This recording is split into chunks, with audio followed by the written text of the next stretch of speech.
lycée Richelieu et on va vous présenter du coup notre projet Zéphyr. Donc, dans ce contexte de pandémie, le virus, c'est extrêmement handicapant et du coup, pour le combattre, la solution la plus simple et la plus efficace, c'est d'aérer régulièrement. Donc, on a pris les données de l'ANSES, du coup, qui indiquaient que pour avoir un taux de ppm, donc partie par million, correct, c'était entre 0 et 600 ppm, du coup, le taux de particules de CO2, de dioxyde de carbone. Entre 600 et 1200 ppm, le taux est moyen, ça va encore. Mais à partir de plus de 1200, ça commence à devenir dangereux et là, il faut aérer. Donc, si on a fait un lien entre le virus et le taux de CO2 dans une salle, par exemple, et ben, c'est parce que en fait, le CO2, le taux de CO2, c'est un bon indicateur pour savoir si l'air a été renouvelé ou non depuis un certain temps. Donc, c'est pour ça qu'on l'utilise comme ça pour savoir s'il y a des risques avec le Covid, savoir s'il faut aérer ou pas. Après, aussi notre projet, il est assez d'actualité et assez innovant, puisque, par exemple, il y avait Michel Blanquer qui disait, avec Jean Castex et Olivier Véran, qu'il encourageait les collectivités à installer des capteurs de CO2.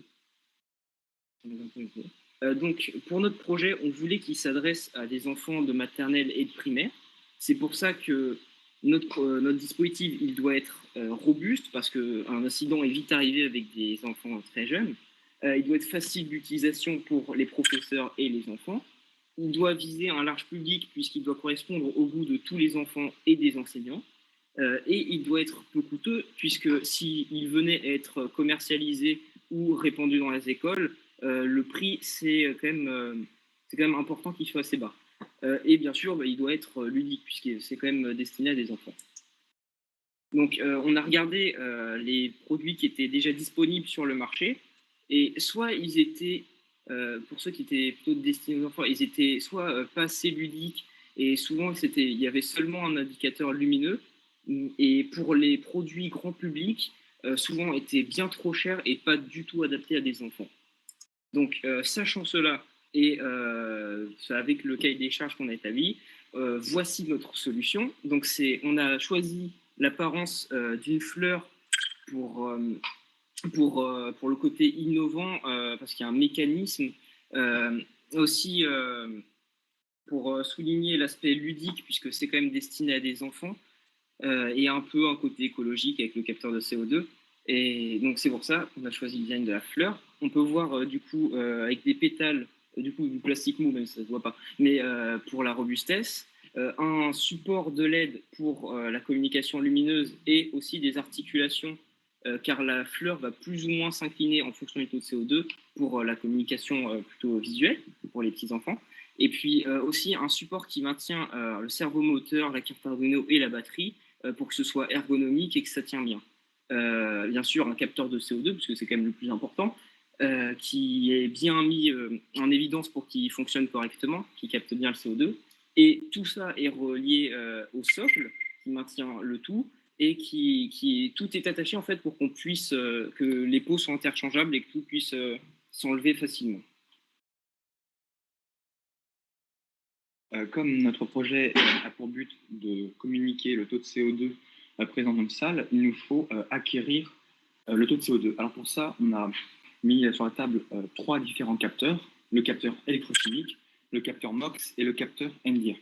Alors d'emblée, nous avons éliminé le capteur électrochimique, trop compliqué à calibrer et donc à mettre en place pour une utilisation facile. Donc nous avons gardé le capteur MOX et le capteur NDIR, tout en sachant que le capteur NDIR, après comparaison avec un capteur commercialisé, certifié, étalonné de ces taux de mesure, nous avons conclu que le capteur NDIR faisait des mesures de taux de CO2 cohérents et réels. Et donc pour la suite des expériences et des mesures, nous allons prendre le capteur NDIR comme le référence des valeurs réelles du taux de CO2.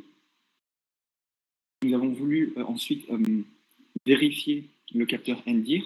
Pour cela, nous avons réalisé une expérience salle C116 avec 15 élèves. Pour cela, pour mettre le protocole en marche, nous nous l'avons fait vérifier par notre enseignant de physique. Et donc, comme condition initiale, nous avons les fenêtres et les portes fermées. Donc, on peut voir que le taux de CO2 augmente jusqu'à l'ouverture des fenêtres, puis descend progressivement jusqu'à une chute flagrante après l'ouverture des portes. Le taux de CO2 capté par le capteur NDIR est donc bien cohérent et réel. Nous avons comparé le capteur MOX au capteur NDIR pour voir si le capteur MOX faisait des calculs et des mesures cohérents et aussi bien que le capteur NDIR, tout en sachant que le capteur NDIR est plus coûteux que le capteur MOX, donc ce qui pourrait être avantageux pour le coût du produit.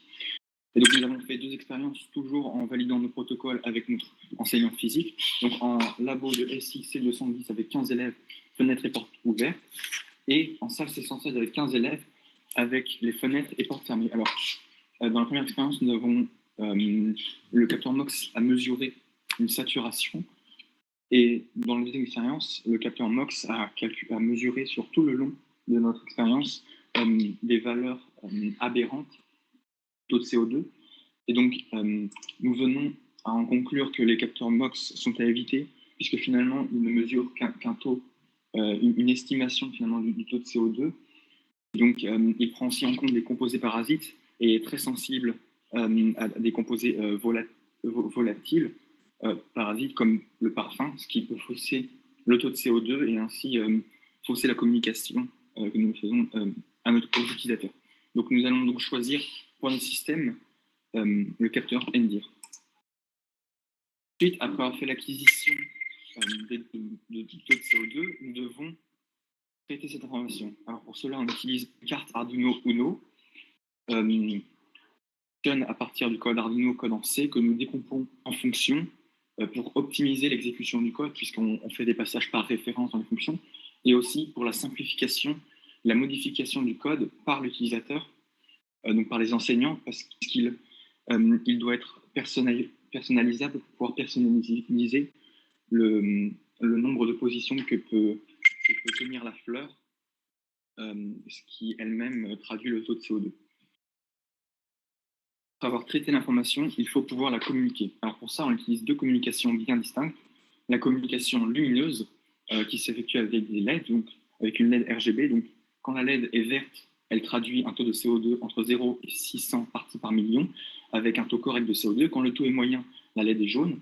Et quand le taux augmente et dépasse les 1200 parties par million, la LED devient rouge, et il est vraiment important d'aérer et de créer un courant d'air, puisque le taux devient vraiment dangereux. Pour la communication via l'orientation, notre deuxième forme de communication qui est finalement innovante comparée aux autres produits, elle se fait via l'orientation de la fleur. Donc, sur la photo de gauche, nous pouvons voir l'extrême quand le taux de CO2 dépasse les 1200 parties par million. Et donc, on peut voir qu'elle est inclinée comme morte. Et quand le taux de CO2 est en dessous de 600 parties par million, donc est relativement bas, elle est complètement relevée, sachant qu'il y a des positions intermédiaires dont nous pouvons choisir le nombre via le code, qui est personnalisable et facile d'utilisation pour les enseignants. Nous avons aussi réalisé un tableau pour que ce soit plus facile de comprendre pour les élèves, donc avec l'image de la fleur quand elle est redressée et à la LED raide, avec les consignes, donc c'est parfait, il n'y a rien besoin de modifier. Quand la fleur est moyennement inclinée et que la LED est jaune, là il faut ouvrir une ou plusieurs fenêtres pour rétablir un taux de CO2 correct. Et pour une fleur complètement inclinée avec une LED rouge, il faut créer un courant d'air. Alors, ensuite, nous allons montrer une vidéo. Donc là, c'est une simulation via SolidWorks du mouvement de la fleur. Elle s'incline, puis elle se redresse. Le taux de CO2 augmente, puis rediminue.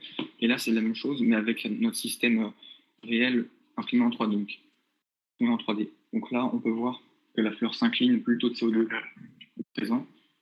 Et ensuite... Alors, juste, excusez-moi, la vidéo, c'est pas lancée de mon côté. Je vais essayer de rafraîchir. Pardon. Vous avez eu la première ou la deuxième vidéo? Oh, enfin, aucune des deux. Alors moi, j'ai rien vu du tout. On va repasser la première. On repasse la première. Là, oui, c'est bon, là, je l'ai. Donc celle-ci, elle traduit le mouvement qu'on a fait avec la SolidWorks en simulation.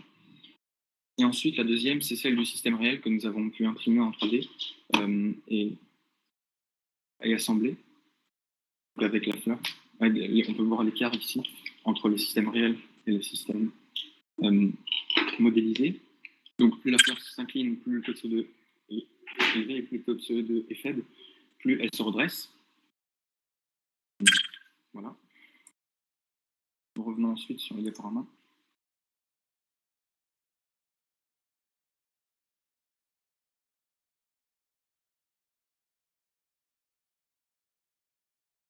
Donc pour fonctionner, notre système a besoin d'énergie. Pour ça, nous avons utilisé une énergie électrique grâce à une batterie de lithium de 1000 mAh.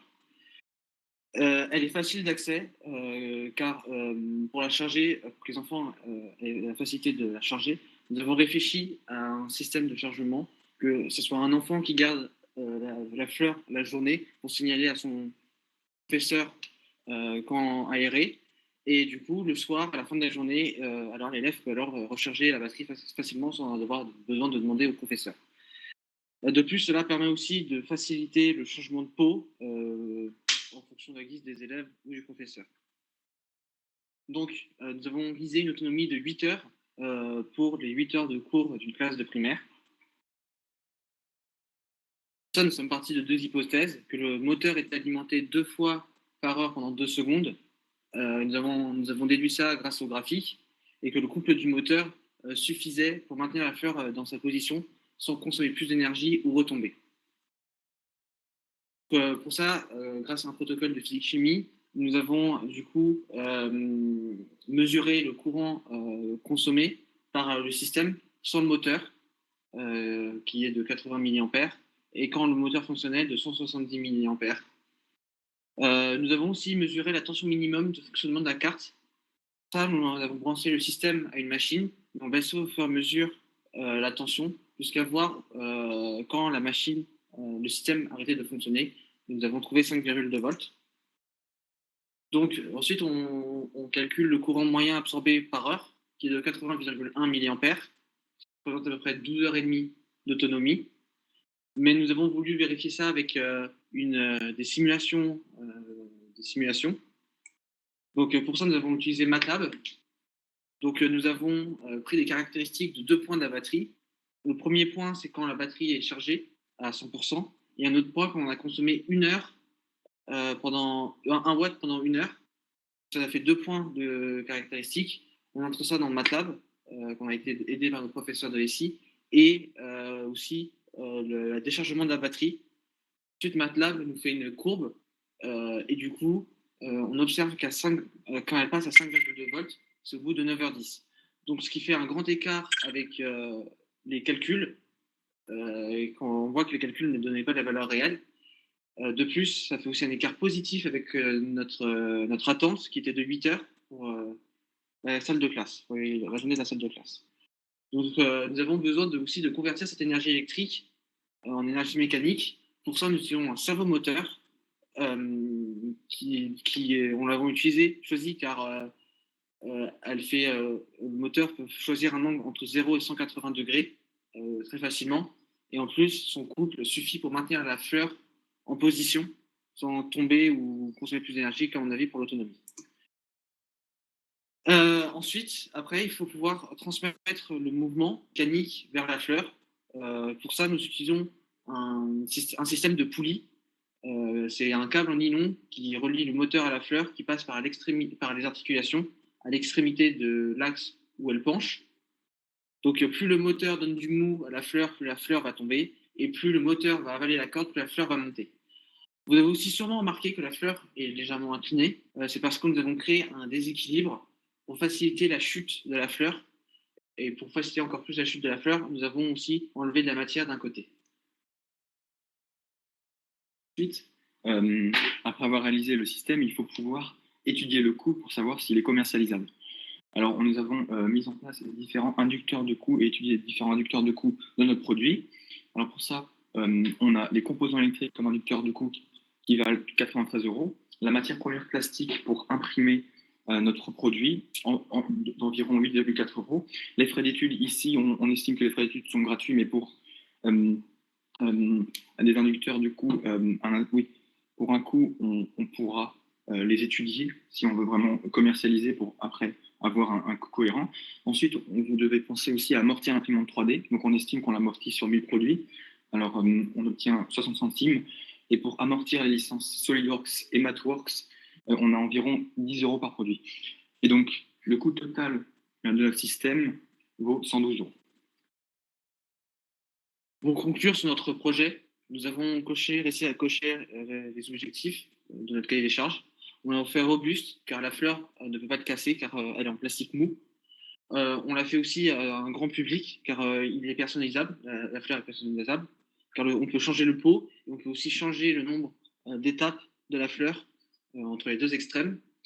Nous l'avons fait aussi pour les enfants car du coup elle est compréhensif, donc car elle a un mouvement, enfin on communique via mouvement. Aussi, on arrive aussi à être utile car elle a une autonomie de 9 heures.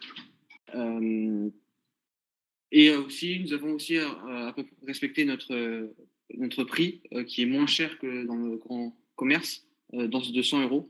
Et nous avons aussi réussi à cocher la fonction principale qui est de capter le CO2 grâce à une mesure fiable. Ce projet nous a permis de développer des compétences, du coup, notamment de savoir mettre en place un protocole expérimental pour valider les performances du coup d'un capteur et d'une batterie. On a aussi appris à structurer son code, comment l'optimiser, donc comment le simplifier pour le rendre accessible à plusieurs d'autres personnes qui voudraient le modifier. On a aussi appris à trouver des compromis entre l'esthétique et la solution technique, notamment savoir si faire un compromis entre la beauté et le mécanisme pour que ce soit ni l'un ni que l'autre.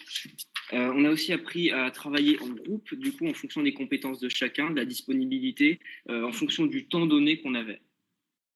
Donc, on a voulu quand même tester notre dispositif dans des conditions réelles. Donc, nous l'avons utilisé, testé dans des locaux du lycée avec plus ou moins de personnes et dans des espaces plus ou moins grands.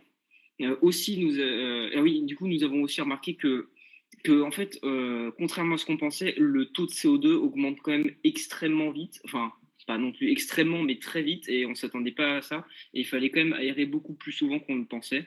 Donc, ce qui prouve un peu l'utilité de notre produit.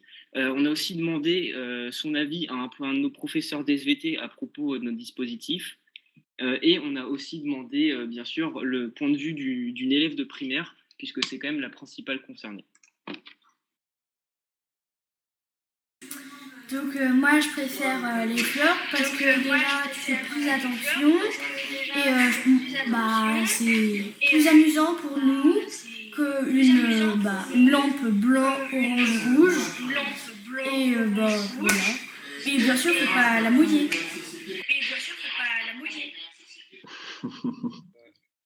Merci de nous avoir écoutés. Merci.